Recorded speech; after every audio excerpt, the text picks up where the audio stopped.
live struggle legacy. It's a whole movement. I got you, big baby. I keep the struggle live struggle, live music. Pay attention to how we do it. And so my dog who never made it out. Live struggle, I got you, homie. We break it out, live struggle, live music. Pay attention to how we do it. And so my dog who never made it out. Live struggle, I got you, homie. The things we do when we down on our luck, like a dolphin, anything to get fucked up. What you think? Now we out here trying to get locked up. Desperation brings desperate measures trying to come up. Hey everybody, it's your boy MP, Live Struggle Legacy, and welcome to the Live Struggle Legacy Podcast, Season 3. Now, real quick, if you haven't already done so, please make sure you hit that subscribe button, hit that like button, hit that notification button, start a conversation, drop a comment. If you're listening on a streaming platform, please make sure you hit that follow button, save, download, rate us. And if you're looking to promote your business, we're looking for sponsors. So DM me for details. Okay, so I've been super excited about this episode. I've been trying to get this man on the show for a really, really long time. I have a very, very, very, very special guest in the house tonight. None other than Takeo Faison? Faison, yes, sir. Faison, yes, sir. Takeo Faison, also known as TK. This is a multifaceted and extremely creative and talented individual. He paints, he designs, he does consulting, graphics. I mean, you name it. This is a really incredibly talented individual right here. So I just want to thank you for coming on the show, brother. Thank you, man. Thank you so much. It's been a long time coming. Too kind, man. Too kind. Very kind words. And so also, you've met, and if you've been following the show, if you remember the Bottomville camp, so initially I had Moose in the Berg on the show. They all come from the same camp, BTMVLE Studios. So shout out to Moose, shout out Jada, BTMVLE Jada, and BTMVLE. We got another one coming pretty soon. You haven't met yet. But this is an incredible camp of these incredible individuals. And so before I get into TK's, TK's gonna get into his story. What I want to do is I just want to tell you about how we first met, right? So when I very first met TK, the vibe was something like, he's one of those people where, you meet him once and it's as if you've known him forever. Like it's crazy. No exaggeration, man. Like when we first met, I mean, it was just a vibe, man. It was just a vibe. You brought me in like family. You showed me your artwork, showed me everything you had going on, and you were really supportive of what I had going on. So, I just want to commend you on that, and just let the audience know how we know each other. Yeah. And if you don't mind, what was your first impression when I walked in the BTMVLE studio? None of y'all knew me, and I got my I had all these ideas. Mm-hmm. Live Struggle was still like in the birthing. So they printed my very first T-shirts with Moose, but like right away, super supportive of the brand. So I'm just curious, like, what your perspective was of this guy coming in, from the outside with the homie Lewis. What was that like for you, like on the other side looking in? I think when I first, cause that had to be like summer, like 2020-ish. Like we're in the studio pretty much all the time post-pandemic. We were kind of like ducked off, or it was like actually peak pandemic. What am I talking about? We were kind of like ducked off in our space. So we kind of saw a decent amount of people kind of like come in and out. So I wasn't really like I wasn't like uncomfortable with new faces or anything like that. But immediately, like, I think I noticed your voice more than anything. Cause I don't even remember if I was doing something or you came afterwards or I came into the shop and you were there. I noticed this dude with like a real like distinct voice and like this very like, just like warm presence. And I was like, I don't have too much to say. Like I don't really get caught up on like first impressions too much. Like I always have like my thoughts or whatever, but I was like, he seems like a super like nice, friendly guy, like very much like the type of energy that, I think we appreciate Like That's we appreciate like warm spirits in a sense. Like that's kind of like the space that we've curated and crafted at the shop throughout the years. And especially that was like really early on. So that was really just kind of like, real just like you said, like very early steps. And we were just like down and open for anybody that kind of, like I said, we were talking about this off camera, but anybody that respects the space, like we have respect for it. And it was just one of those things. Like it was like seemed like super cool guy. I don't really know you too much, but you seem like a cool guy. And as we got to know you, and as you kind of came back throughout the next following months and stuff, I was like, Mike is like a cool guy, like a real solid individual. And I appreciate that a lot. And I even appreciate this and seeing how far it's progressed since then, because we're in 2025 now, so it's been like 5 years. 5 years, bro. And that was like the very early days of Live Struggle. And another memory I have is, I don't know if it was the same day, but I think it was Moose literally like cranking out your shirts. Was it me or Moose? I don't even remember, but you were definitely doing them with Moose. I remember that. Literally cranking out your shirts and stuff, and we're just like, yo, like this is something to kind of keep a lookout for. And I don't even think we really knew like what it was gonna kind of evolve into at that time. It was just more so like the concept and the branding behind it. But honestly, for us too, like we also have like a large respect for folks who like actually take the steps to do things and like actually pursue those dreams and pursue those ambitions. As crazy as they might sound to like others and stuff like that, like we're all for that, because I feel like we all kind of like live in that space of like consistently trying to make our dreams happen, as big or little as they can be. So we appreciate anybody who's also on that same timing, and especially when you work a certain lifestyle or live a certain thing and you take that step outside of your natural comfort zone to then pursue that. It's like we have respect for it, and the fact that people were willing to come to the studio and then be like, yo, like I got this crazy idea, can we make this happen? Like we got all the respect for it, because especially right now we live in a time where people are allowed to talk and not a lot of action. So people don't even want to take the first step. They want to know how to do everything under the sun, but they don't really want to put in the work of like, actually like, doing it, or like actually like reaching out to somebody and being like, hey, can I like shadow you? Can I intern you? Can I, anything to get involved, get their hands dirty. Like some folks just want like the instant gratification of it, and they don't really want to like get into it. So we always appreciate folks who like take that first step of like trying to make it happen. So man, that's love, bro. And like again, we kind of had a mini podcast off camera, but I want to revisit something that we talked about, because like the biggest difference between Bottomville and just the energy, or the synergy, I should say, that you all have there, and the way that I was received. I mean, I've been around the block a few times, man. Like I've been in a lot of different studio settings, and usually when you go in and it's like a brick wall is put up, and then the conversation's only about money, like what you gonna pay and what's this and what's that. And what's interesting and like was that about Bottomville Studio, y'all didn't care about the money. And it's not like, I mean, it wasn't about it. The thing is, you had your own passion project. Every single person there, whether it been Jada, whether it was Moose or you, like you all were building your own brands. So here I was like trying to pay you all to do the shirts, and it was like, well, you know what, man, we'll do it because we fuck with you, but like we're not open for commissions right now. And I thought that said something special, and that was super unique. I've never experienced that. I'm used to the people saying, oh yeah, you give me this money, this deposit, this, that, you know what I mean? Everything becomes a money conversation. You don't care anything about the brand. It was the polar opposite. It was like, well, you know what? We're fucking with the brand. We're fucking with you. So like, yeah, we'll do it. But like, this isn't something that we do. And I thought that was special and unique. And it really did have like a home kind of feeling. Like, man, I never met these dudes ever in my life, and they're embracing me in a way that, people I've known for a really long time don't. So there's a lot to be said about every single one of you in the way that y'all carry your energy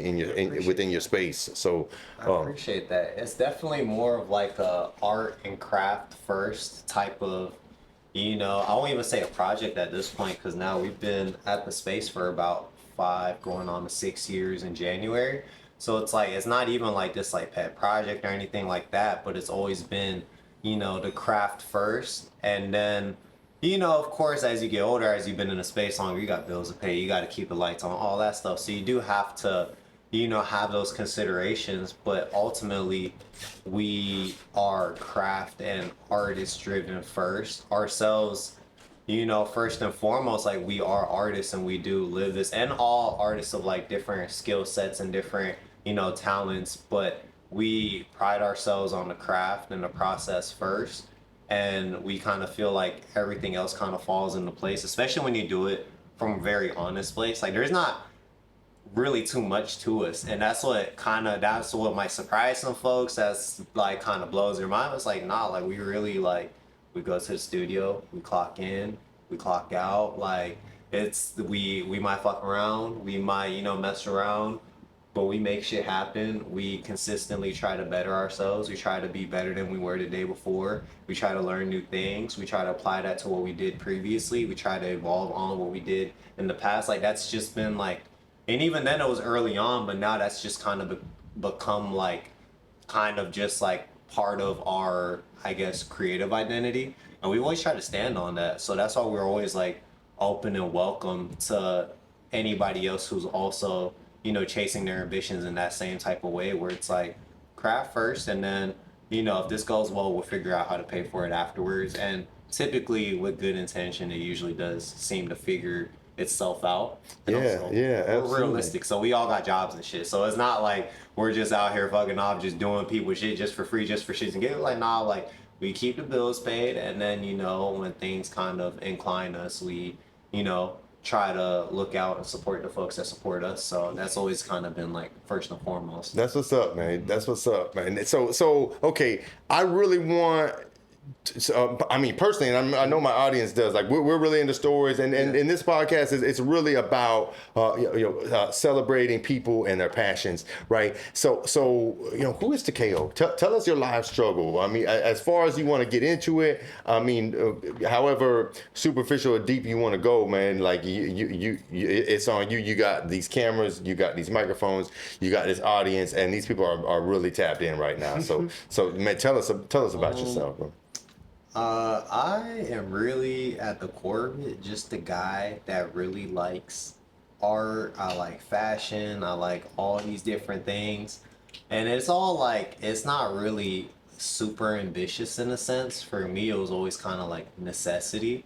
Like it was all I kind of ever knew. It was something I grew up around, especially through my mom. She was a printmaker when I was younger. So I always had that like studio experience. And even then I didn't really think I was gonna be in a studio or be a printmaker or pursue that. But I think that has left a lasting impression. And then even my dad, he's not really artistic, but he's been like an appreciator of the arts. So we used to go to, museums and galleries and stuff like that. And he would take me to bookstores, and my mom as well. So that was just like our whole thing. And like, from an early point, they kind of recognized like, hey, he's not really into like the math and the sciences and all that. Like all those conventional career paths aren't really his thing. And it was a struggle as you kind of go through having maybe what people will say like less than stellar grades and all that. And as you start to graduate, you don't really have too many college prospects and all that stuff. So for me,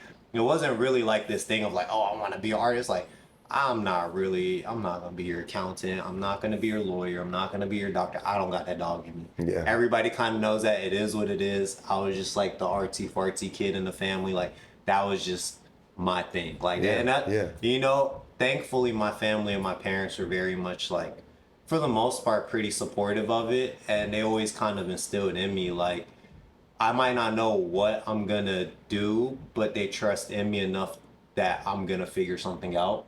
And I do appreciate that more than anything. And that's kind of led into like my artistic journey as I got older and as I really started to take formal art classes once I got to community college. Because back to that education shit, I didn't have like the best grades for like, scholarship, all that stuff. Like I had no prospects. It was pretty terrible in that sense. Like I didn't really have those type of like, not in a affordable way that we could afford to go to university, all that stuff. Couldn't do it. So it's kind of like, all right, what am I gonna do? I'm gonna go to the cheapest option possible. I'm gonna go to community college. It's free, FAFSA, whatever. Do that. I'm in there initially for graphic design because, you know, you're still trying to figure it out. You're artsy, but you don't have really any formal art classes, so you're still trying to figure it out. All my first art classes really came from like that process, and in the process of going through my prereqs, especially in the arts, and like following the graphic design route, because, you know, you're kind of looking for like a career path that seems like the most logical sense in the art world. I started taking a printmaking class, and my teacher, who's kind of become like one of my biggest benefactors later on in life, she pulled me aside. She's like, "Hey, you're not like a graphic designer. You're a designer. You should take more of my print classes." Yeah. And honestly, I took that advice. I switched my major to printmaking, and from that introduced me into, you know, monotypes and cyanotypes and like a lot of these more formal printmaking techniques. And then that eventually led me into screen printing. And my teacher, Tracy Medulla, she actually gifted me like an old screen printing, like single color kit that she had lying around in the shop. And I would eventually turn her back room at HTC into essentially like my unofficial little like studio where I'm just like fucking around. I'm spray painting on shirts. I'm doing shitty screen prints. I'm doing all that like straight out the back of the room and everything like that. And I proceed to go on that summer after I graduate. I hit up a homie. I'm like, yo, like, I know y'all got that extra garage and it's kind of looking crazy. Like, can I turn it into my studio? And they're like, yeah, bro, you just have to clean it out. I'm like, say that. Like, what day? Pulled up like literally the next day with gloves, trash bags, all that stuff in New Tampa, and we start fucking attacking it. And I turned that into my unofficial studio for about almost like a year or so. And that's where I really started to get into screen printing and doing it more consistently. And that's where I really start to like hone in on like wanting to do a brand and wanting to start a brand. And it literally started in a studio space, but then eventually like out the homie's garage. And I started doing that for a while. And one of my friends from high school, David, and also one of our former studio mates at Bottomville, he had been telling me, because up until that point, I would, throughout previous summers, work with him on his brand, help with illustrations, graphics, all that stuff, just literally clocked in morning to night. I would drive out to Wesley Chapel, we'll do whatever the fuck he had in mind, we'll come up with creative ideas, collaborative ideas, do that, just kind of get my feet wet. So I eventually hit him up later on down the line because I remember him talking about working with a screen printer and out of St. Pete who was working out his backyard. So yeah, cool guy. He's like really just thugging in. I was like, all right, yo, can you put us in contact? And he did. And from there, that's what really got me to go to St. Pete. And it literally started with me just not being very good at screen printing, doing it and realizing I need to get better and I need some type of like mentorship and like tutelage in this because it's just hard. Like this shit is very particular. It's a very much a skill set. It's a trade. It's a craft. And he put me in contact with bro, and we started working out the garage. Literally as soon as I pull up, he's like, "Yo, you have a screen print?" I'm like, "Yeah, a little something." He's like, "All right, you're gonna stand right there. You're gonna hit every fourth color." I'm like, what the fuck? Literally threw me into the flames, and that summer is what really got me into like screen printing and like a real like bigger capacity. Like, yo, this is like a business. This is like a whole thing. And that same summer, probably within like maybe a month of me working out that backyard, literally working 2 jobs during the day, kind of alternating at my mom's shop and or my old job, and then also kind of wrapping up school and everything. Actually, school part of the equation. I may have been doing like some extra like what is it when you kind of like help out in like TA.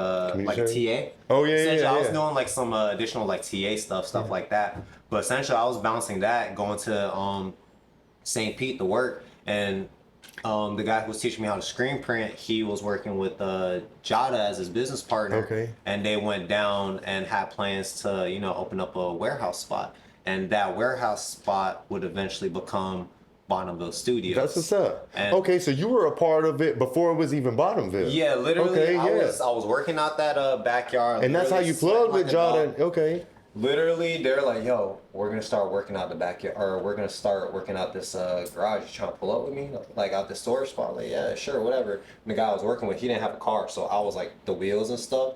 So we pull up to the spot, 4200 North 28th Street. Yes, sir. Literally walk up in there, and it's just like 2 bay doors open, probably clean, just like 2,000 square feet of nothing, just concrete walls and wood ceilings, and that would eventually become home. And you know, now 5 years fast forward, 6 years fast forward, that's become this incredible collaborative multimedia space that's hosted shows, events, classes, just like cookouts, hangouts, just all types of stuff. Vibes, yeah. Literally just all types of stuff. Literally just cook up sessions. Literally, homies in there like, yo, can I pull up with my CDJ or whatever? Like, let me just like cook up a little something. Like, yo, can I like come produce? Like, hey, can I like shoot some content? Like, everything under the sun that you can imagine we've probably done within these past 5 years. And that's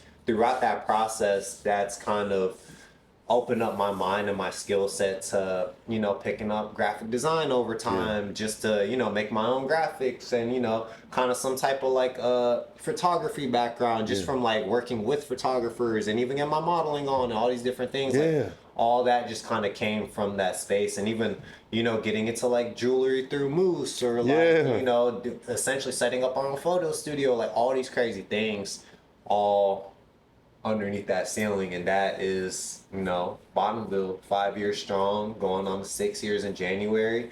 And that's really where, you know, the stripes were earned. That's what's up. So when I first pulled up, you were still kind of, everything was still kind of brand new. We were new as fuck. Wow, see, I didn't know, and I couldn't tell. We were very new, but we still had that, like, you know, it's still us, and we were thankful to have a landlord that doesn't give too much of a fuck. Yeah. So he let us tag up the walls and all that pretty immediately. That's amazing, bro. That's a blessing. Yeah, literally, like, he does not ask questions as long as the police don't hit him up, as long as the county don't hit him up, as long as anybody who's who doesn't hit him up, he does not give a fuck. So, you know, that my experience, and I did talk about it in the Moose episode, but if you didn't catch that episode, I got to repaint this picture because he did a great job painting it, but I just want to tell you my perspective as like an outsider. Like I walk in and there's these incredible murals like all over the wall. There's people with their personal art hanging up everywhere. But what was just so dope is you got this one dude sitting at a desk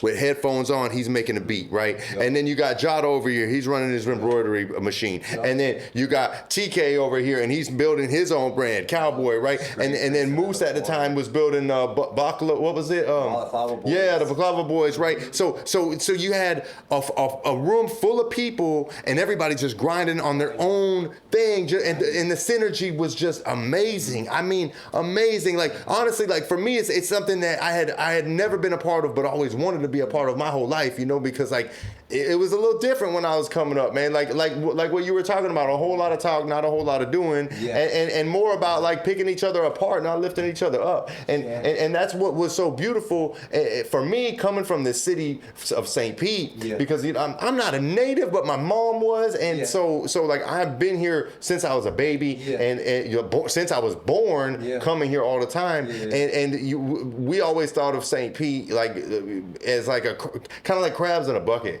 You know, as much as I love it, but like somebody started to come up and people pull them down, and that's what made this space so special and unique. And it gave me hope for the city because regardless of that my whole thing and where I would clash with a lot of people is I would always say like this city has potential. We just need leadership. We need to you know what I mean, come together and unite. And in doing that, you know, I got people ridiculing me, criticizing me, making fun of me, everything but supporting me, right? And then I walk into a room full of strangers and it's like, man, y'all are doing what I've been trying to do my entire life. And it's crazy too, because like when you talk about that St. Pete, Tampa, crabs in the bucket mentality, it's like Moose and Jada, they're like St. Pete through and through. Absolutely. Me and David were Tampa as fuck. Like you're a Tampa native, right? I'm Tampa native my whole life. What part of Tampa? I lived initially when I was younger. I lived in like the Brandon Riverview area. Okay. But I pretty much went to school in like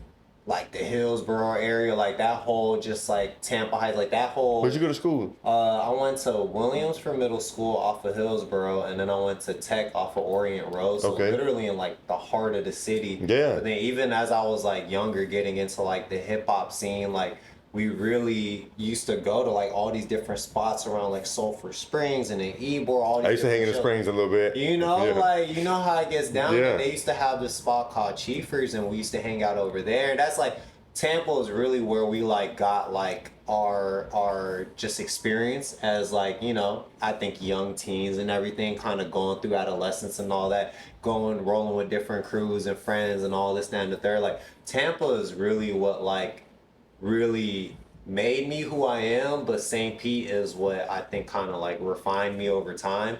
Because coming over the bridge was really what got me like started over there. Yeah. Because outside of that, it's like if you're from Tampa, it's like you don't really go to St. Pete unless you have something to do in St. Pete. And for me, now I'm in there like on a weekly basis. Like I'm there on a daily basis, literally going from like Riverview, like Progress Village area, all the way to like, what is that, north side of St. Pete, like almost like Leland or Lealman and all that. Yeah. So it's like quite a trek, but you're seeing both sides. And Bonneville really became like this kind of like middle ground for Tampa folks and St. Pete folks to really kind of like, one, interact with each other, but then also be like, oh shit, you're kind of fucking dope. Yeah. Oh shit, you're kind of hard. I've never fucking seen you ever in my life, but like we're both like two sides of the same coin of this big city that we're all in. And you know, if you're from Tampa, if you're from St. Pete, you kind of know the backstory. Like, most people don't, especially older generations, don't really fuck with each other on opposite sides of the bridge. It's now kind of like a newer thing where folks are really starting to like come together, unify, and really recognize that there's a little more strength in numbers and there's a lot going on both sides of the bridge. So now you're starting to see a lot of these lineups that are stacked with Tampa and St. Pete artists, or St. Pete and Tampa artists. And now you're starting to see, I think, like a lot of like cool collaborations and things, like really just like duos and dynamics kind of bloom in a way that you never probably would have seen 10 or 15 or even 20 years ago if you go that far back. So it's Bottomville, man. That's like the home ground, like the home space. And what I love, because I went to an event, right? I went to my first event and I actually performed there. And it was super dope, man, because like, so going back to like my era of when I first started doing music, and I was like, 22 years old, you couldn't tell me nothing. But one thing, as hard-headed as I was, and as like I was into a lot of not great things, but I was all about the music and I was all about celebrating people, and I was all about bridging that gap. Because like the way I grew up, St. Pete was like fuck Tampa, Tampa was like fuck St. Pete. Literally. You go into clubs and it's like, you better watch out when they play C Murder. But there was a song that they were playing, everybody, then it's like, uh-oh, you know what I mean? Like, but like what I did, so you mentioned the Springs, and I don't know if you remember the Drac Boys. I've been looking for a partner that feels like the right fit for this show. A brand that shares the same commitment to quality, comfort, and a better lifestyle. After a lot of research, I found exactly that in Cozy Earth. They create luxury bedding and pajamas made from 100% bamboo, naturally breathable, incredibly soft, and designed to keep you cool and comfortable all night long. It's the kind of product that elevates everyday life, which is exactly the type of brand I want to bring to this community. Cozy Earth also stands behind their products with a 10-year warranty on their premium bamboo bedding, plus free shipping on orders over $50. If you've been looking to upgrade your sleep and align with a brand that fits the values of this show, visit CozyEarth.com and use the code LSL for 40% off your order. That's CozyEarth.com, code LSL for 40% off.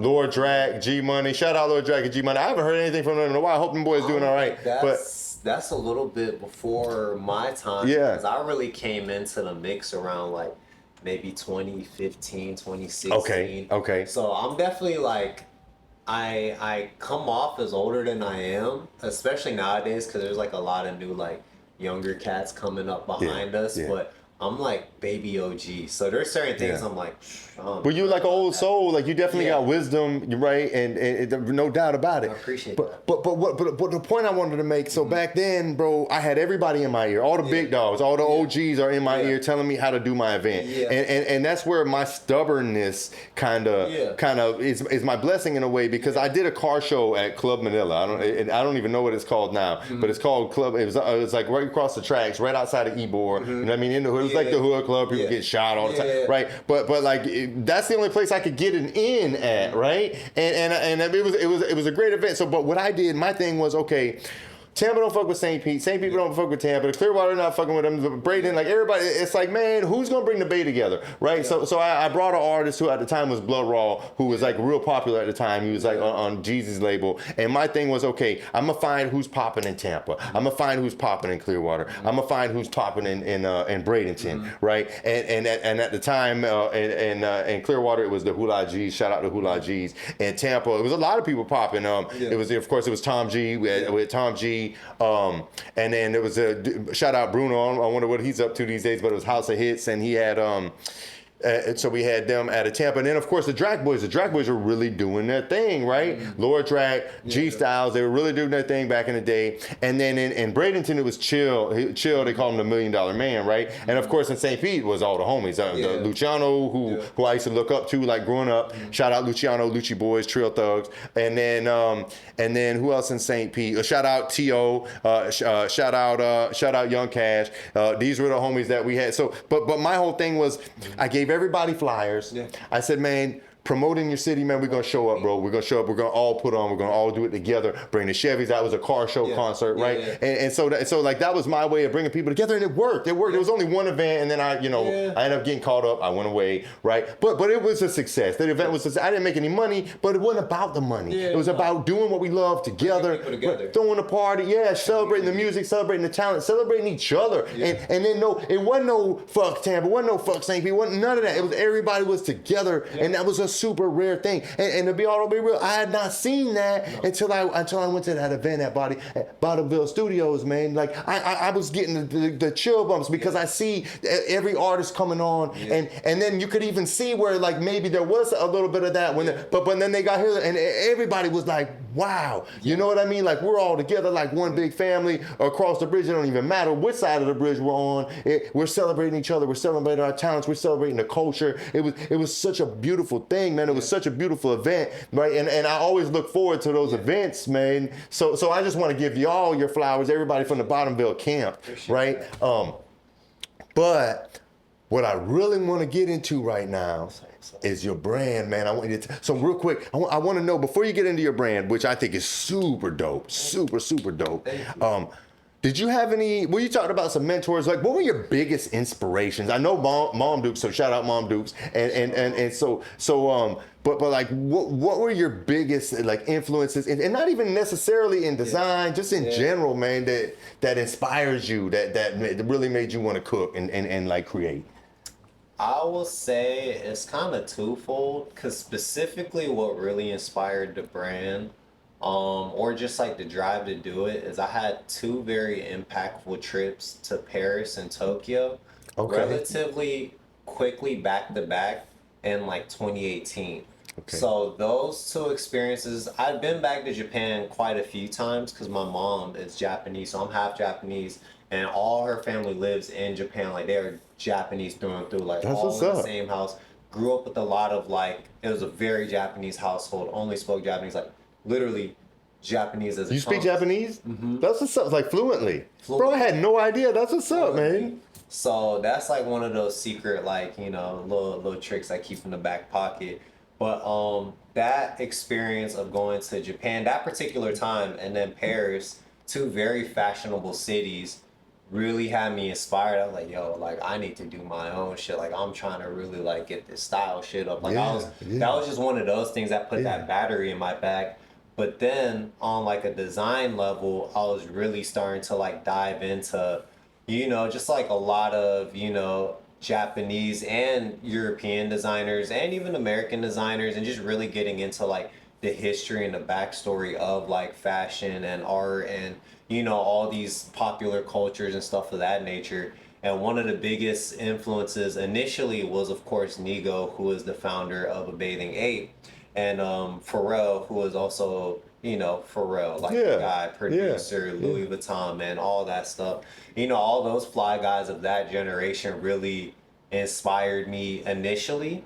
And you can kind of see that in like a lot of initial designs with like all over print, stuff like that, really trying to emulate that.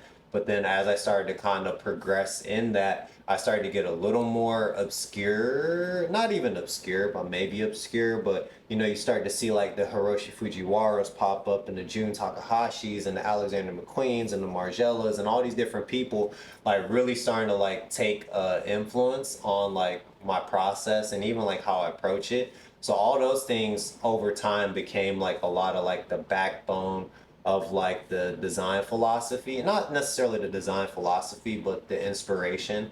But a lot of those just like, it really like, I'm not big on history, but I'm big on history that has like very interesting pictures to go along with it. And I feel like fashion history is that. Like you see the history, but then you see like the crazy patterns and the silhouettes and like all these different things, the drapery over here. Like, oh, this shit's like hard as fuck. Like so for me, it was like really impactful in that sense. 'Cause I'm like, oh, I'm really like, I want to be a part of this strong lineage of designers and eventually use this as like, you know, the backbone for what I want to do personally. And also like I look at design as well as like just like this process of like consistent like exploration and self-exploration.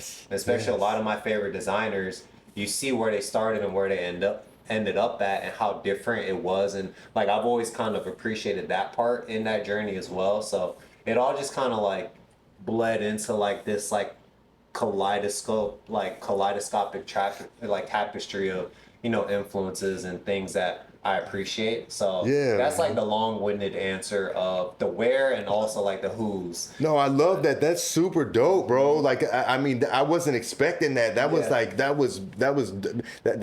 I mean, it shows in your work, bro. Your work is very unique.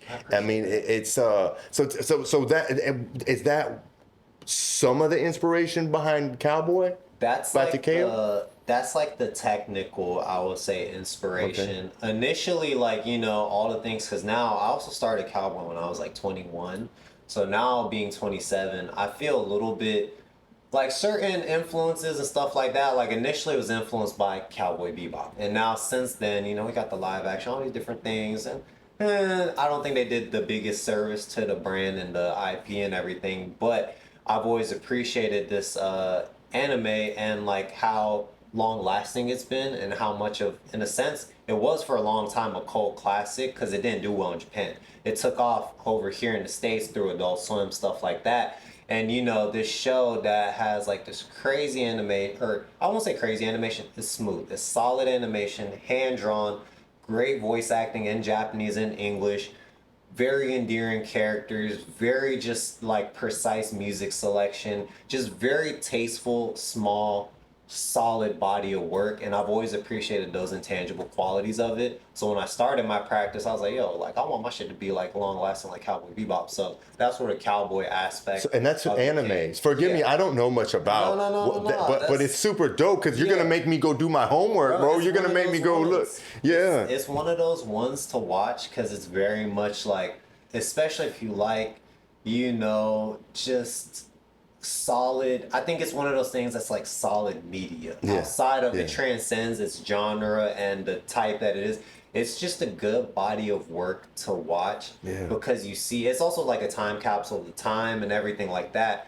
But I just appreciate it for how you can still watch it today. And even honestly, if you go home and watch it, it's like 27 episodes. You can knock it out in like an afternoon, in the evening if you really wanted to. And you don't even have to watch it in order. But it's just like hits. It's, you know, individual stories and these fly compelling characters, and you just see them, you know, existing, living, trying to survive, trying to figure it out. And I've always kind of like found that kind of endearing and also inspirational in a sense. So I've always wanted those intangible aspects in my brand. But now that I've kind of, you know, 6-7 years in, it's like, all right, is this still like how I want to personally, you know, branded and everything? And I think so far it is, but that's like a big part of like, I guess, the naming and the early philosophy. But nowadays it's kind of evolved more into like this, it's not exclusively clothes. Like it's very much like a multimedia project. And now it's more of just like this way that I organize my creative ideas. So now it's kind of encompassed from screen printing into like now more like painting, and then also graphic design, and also digital art and all these different like, you know, mixed media pieces, collages, all these different things are really starting to kind of like evolve from it. Yeah, and it's not really linear in a sense. It's very much like I just like the process of being in the studio. And I think when you're an artist, having some type of focus or a way to kind of like compartmentalize it is pretty important, especially when you're trying to explain these things to like your family members who are more in the academic lane, or hey, why don't you go to college, or hey, why don't you do this? Why? I got this thing, I got this brand, da da da da. And the whole time I'm like painting, but also making jackets this day, and then also like talking to a manufacturer on how to produce that. And then me and Moose are also designing rings and jewelry and pendants. Yes. And I love it so much. A lot of things, tattoo collaborations, all these different things. Like it's just like this now kind of organic, just artistic practice. I would say that's not exclusive to clothes, but is very much rooted in clothes because that's still a passion. But really just like this way to like organize my passions and my interests and make it long lasting. Yes, man. No, I love it, bro. And thank you so much for sharing that. That's beautiful, bro. And I think that people watching this, if they can't relate, I know for a fact that they're going to dive in and they're going to want to see some of this stuff, bro. So like, what else do you have cooking? Like, we talked about some stuff off camera. I don't know if you want to, you know what I mean? I don't know if it's top secret. No. Okay, yeah, tell them, bro. Yeah, like, and you know, with the brand, there's also like a strong spirit of collaboration. Yes. So that's kind of led us into, you know, this project with G-Man, which if you're not from the Tampa Bay area, you're probably not familiar with them. But G-Man is our local, like, white t-shirt company. So if you go to any corner store, if you go to any, like, you know, just any spot in the hood, anything like that, that sells tees, that sell like any, essentially our equivalent to like a bodega, whatever, they got G-Man white tees. Like that's like the corner store t-shirts. It is the OG corner store t-shirts. OG t-shirt of our area, of our region. People don't even say white tees. They say, yo, I need a G-Man. Like, yo, let me get a black G-Man. Let me get a white G-Man. Let me get the white G-Man with the crew neck. Let me get the V-neck. Like that's our like local and or regional t-shirt brand.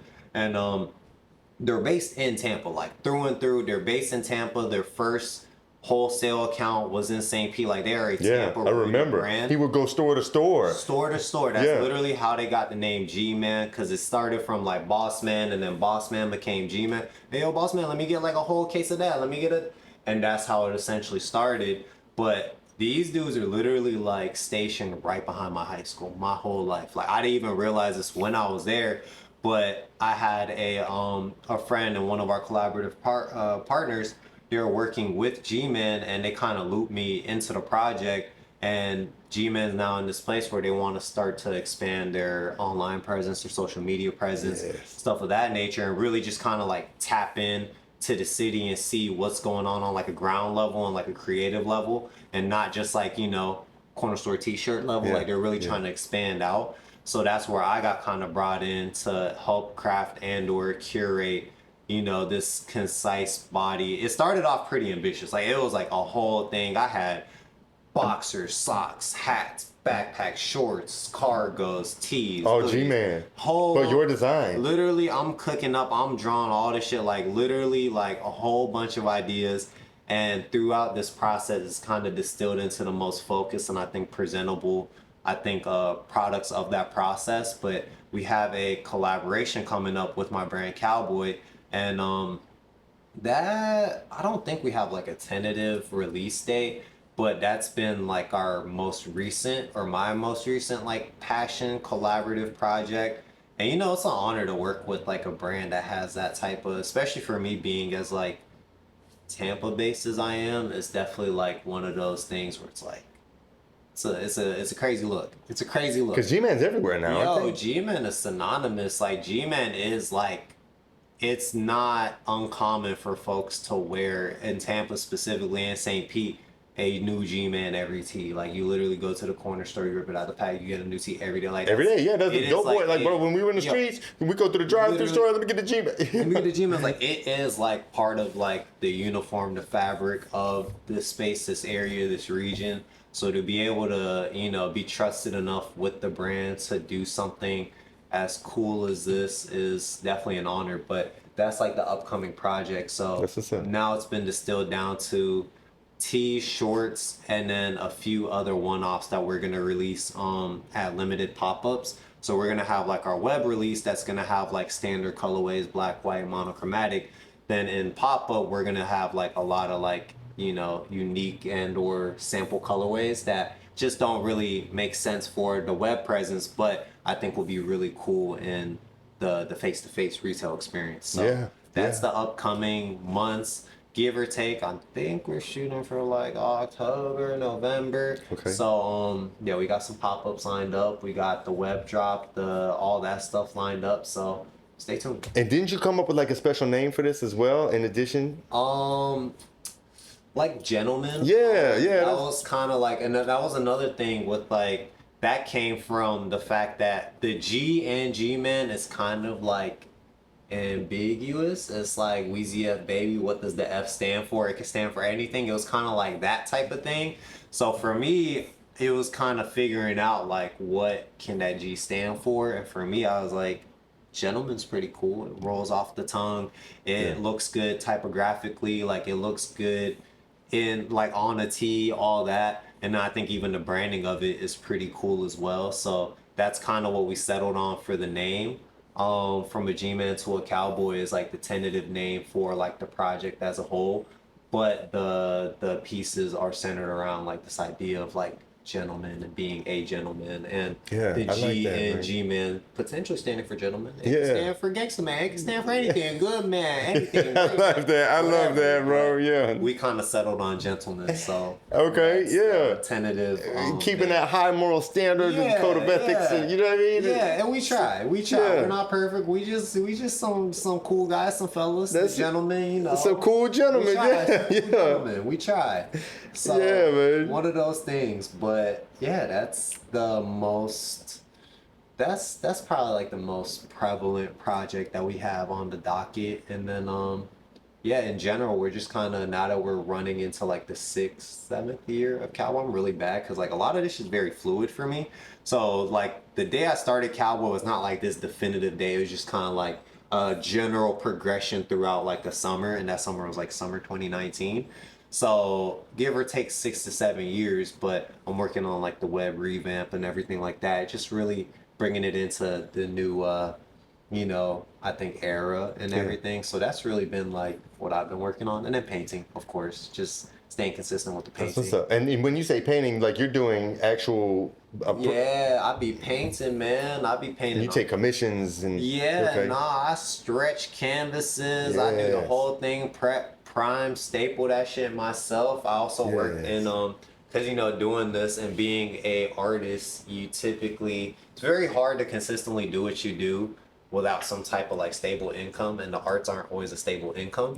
So for me, I started working at an art store before I started working at this current job, and I just pretty much picked up game on like how to stretch canvases, different brushes, like paints, materials, viscosities, all that different stuff, just all that. And so since then, I've really just been locking in on the painting and just going kind of crazy with it. So you're still taking custom commissions in addition to the one of one. See, I know you for like one of one, like really incredible and unique artwork. That's still my bread and butter. I'm all for the commissions. Also, if you're ever trying to see the works in person, hit me up on everything. We do studio tours and all that.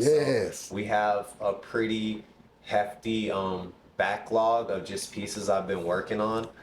And I don't know when I'm gonna release them, but I do need to release them sooner rather than later because it's taking up so much fucking space. It's a lot of paintings. It's just space being taken up. So we gotta sell them, bro. Yo, we gotta sell them, bro. So man, listen, these people are patrons of the art. So I'm gonna check you out, bro. When I get my new spot, you know what I mean? I'm gonna need it. The art is always happening, so there's no rush on it, and that's my whole thing. It's like I don't rush this shit. I don't force this shit on people. I want people to gravitate towards it. So I like people to come in person, see the studio, see the work, see me at action, see like what they're paying for and what they're getting from it. I don't just like to be that guy who's like, buy my shit, But I love that. Man. You inviting them into the process, bro. And that's super unique. And there's so much value in that, bro. That's so rare. Just don't be fucking weird. Like, and that's really all it has to be. Like, respect show love and respect, period. Literally respect the space, we respect you, and that's all it gotta be. Like, that's,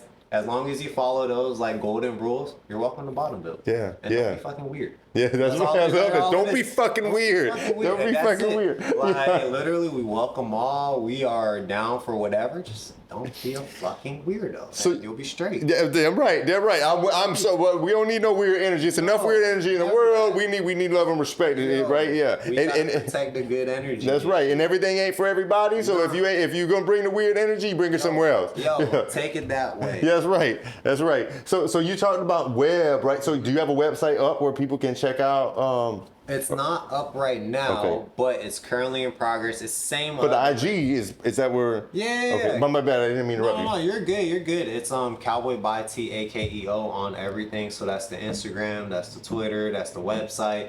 Cowboybytakeo.com is the the previous domain, what it's been.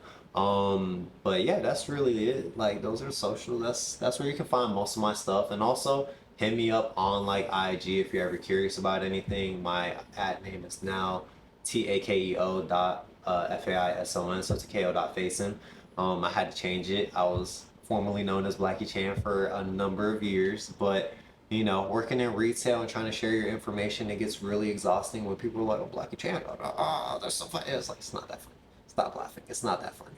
Say the whole thing. You don't say it in parts. You say the whole thing. Yeah. So I had to make right. the big boy decision of changing my ad name. So at Takeo.Faison on everything. If you're ever trying to like get at me, check out any works, visit the studio, pull up to events, host an event, whatever, we got you. Just hit me up. Okay, so Takeo.Faison, and then the website's going to be cowboybytakeo.com. Yep. Okay, KEO. Takeo. Yep. Okay, and cowboy just spell cowboy. If you don't know how to spell cowboy, That's well, on you, man. That's on you. So I just want to make sure that you got your branding out, your story out, anything that you want to promote, and if you have any closing words for the audience, bro, any words of wisdom, any jewels, or anything that you want to just shout out, bro, the audience is yours. I don't think I have any like particular closing remarks or anything like that, but I feel like if you are in the arts, if you're into the arts, if you're artistically curious, I think you should do it. You should take the jump to do it. Don't expect to be the best at it. I don't think you should come from that place, but you should do it earnestly and honestly, and expect mistakes and expect fuck ups and expecting unexpected miracles or whatever you might call it, like happy accidents, all that. I think that's all part of the process, and I feel like people should truly embrace that part of the process, because I think it applies to life on a broader sense. But yeah, if you want to do that shit, you should do that shit if you have the ability and the willpower and the breath in your lungs to do that shit, because tomorrow's not guaranteed. And talk is talk, but action is action, and typically action speaks louder than words, and I think it goes a long way. So if you want to do some shit, you should do that shit. Man, do that shit. Do that shit. Like, ain't nothing stopping you but you. So, do that shit if you're able to. So that's probably closing remarks for me. That's all I got for the audience. Man, Takeo Faison, man, thank you so much for coming on the show, brother. This has truly been a special episode. I appreciate you sharing your story, your brand, and man, make sure y'all check them out, man. Cowboy by Takeo, Takeo.Faison, Faison. This man's work is truly remarkable. It's unique, and this is a very special talent, y'all. So make sure you check him out.